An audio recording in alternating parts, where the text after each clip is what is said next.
Some economists say the world is entering a second machine age. Artificial intelligence and other advancements enabling robots to do tasks that until now only human eyes, minds, and hands could handle.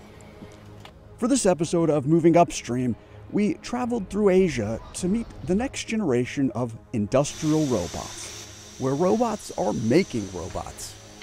Well, they're making love to these robots. Keep making babies. Yes, right.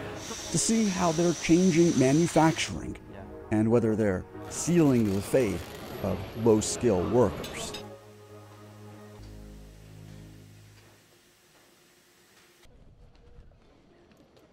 Every other year, Tokyo plays host to the world's largest robotics trade show, IREX. It's no coincidence the show is in Asia. Here, robots are being bought and sold in numbers unrivaled anywhere else in the world. These are the types of robots Professor Erik Brynjolfsson is keeping an eye on as MIT's chief scholar on the digital economy. We used to have to really painstakingly teach the machines step by step, program them what to do, and now machine learning is enabling the machines to figure out on their own how to solve problems. You put together the algorithms, the data, and the computer chips, and you get sometimes a million-fold improvement in the performance of these systems. A million-fold improvement? Yeah. And what does that allow you to do? So one really important thing to do on the factory floor is just be able to recognize objects, and that's something that only humans could do well until recently. At IREX, we witnessed a robot handling a task that I, as a human, don't do so well, futzing with one of those pesky tape dispensers. It's among the latest offerings from Yaskawa, one of the world's largest manufacturers of industrial robots. Its main sellers are large industrial robots that do dangerous things like welding car parts. We visit one of Yaskawa's robot manufacturing facilities in the southern port city of Kitakyushu. Here, the public can try controlling and racing against AI-enhanced robot arms. You're done. We got to see where the robots are made. The robots themselves, they're sealed off by these plastic barriers. The workers aren't allowed to be in there while they're in operation because they're making these very fast movements. The head of the robotics division at Yaskawa, Masahiro Ogawa, seems most excited to talk about robots that don't need to be walled off from humans, that work alongside employees.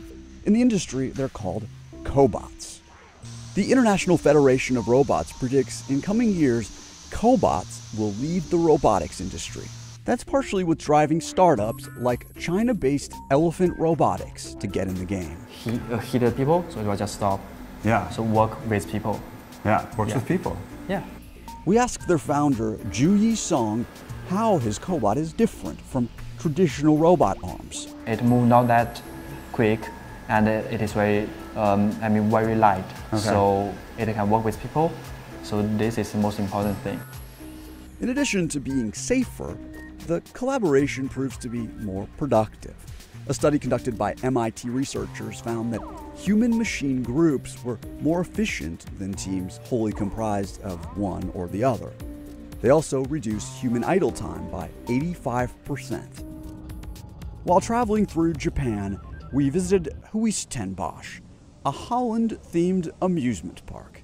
There we checked out its latest attraction, a robot restaurant. How many okonomiyaki pancakes can the robot make in an hour? 今のロボットで焼ける枚数っていうのは1時間でだいたい5、6枚ぐらいだと思います。まだまだそんなに早くない。でもそれだけ丁寧に作ってますから。My colleague Matt McDonald, after getting a robot mixed cocktail, Kanpai. tried the robot chef's signature dish. 特に日本ではどんどん少子高齢化で、特に若い人たちの人口がこれからどんどん減っていく、これがもう目に見えて迫っている状況ですから、じゃあいかに効率的にこのレストランのオペレーションができるのか、いかに少ない人手で。It's gimmicky by design. Back at Yaskawa, Ogawa tells us most of the customers who come to him looking for new automation solutions come from China. China market huge, and the growth ratio very high. How high? Last year, Chinese demand for robots grew more than 20%. One reason for that is China's working population is aging. By 2060, the average Chinese citizen is projected to be 50 years old. To see the impact of industrial robots on manufacturing in China, we traveled to an area that's considered the electronics capital of the world, the Pearl River Delta region. Headquartered there is Rappu, China's largest keyboard and mice manufacturer. We asked the CEO why his company is making the move towards robotics. Because in China have a rapid salary increase beginning from 2008. So we feel the little pressure from the labor side. So we decided to change a lot our manufacturing system to robot. Wages for the average urban employee in China have more than doubled since 2008. Rappu, he says, in the past few years, used robotics to reduce its factory workforce from 2,500 people to now 1,000, and more automation is on the way. So you're bringing more robots in? Yeah, and then make even the logistics will use a robot. You seem very happy about this. Yeah, because it will make my company more competitive in the field. And you're not worried when you lay off those 700 workers? No, they can easily get jobs, no problem. China's unemployment rate is 4.6%, pretty low. And the Chinese government says it's even lower in urban areas. Most of them are getting jobs. They're not having to go back to the farm. They cannot go back. And right they now, can't go back? No, but they can go back, but for them it's no meaning to go back because they will easily find another job because China is growing very fast. When we talk to CEOs in China, do you think they're being forthright? Do you think they're being accurate? Broadly, I think they are. I think that there are going to be lots and lots of jobs that are automated, millions, hundreds of millions of jobs that won't be needed because robots will do them. But there's no shortage of work that only humans can do. Indeed, in China, the category of jobs that are growing fastest are in the service sector. Is there any resistance from workers to putting these new robots in? No, because they have no choice. Your plant that you oversee has already been automated 80%, you said. Do you see it going the rest of that 20%? Li Zhendu, a worker at the Rappu factory, has watched as robots have replaced his colleagues. How far off do you think we are from full automation? 我觉得应该3-5年应该可以吧。So nobody left working in your department? 这个要根据公司来决定这种事。然后具体的话还是看公司层面。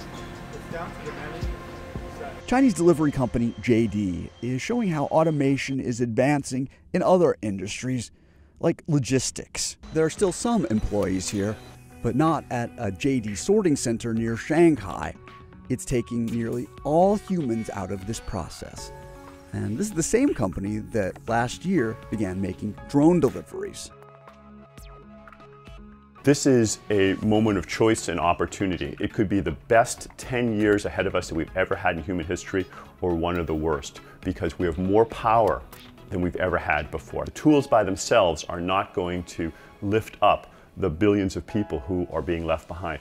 Those are conscious choices we have to make as a society and as individuals. In just 6 years, worldwide sales of industrial robots have risen more than 140%. What do you think about robots taking on more work? We look forward to reading your comments. Thanks for watching.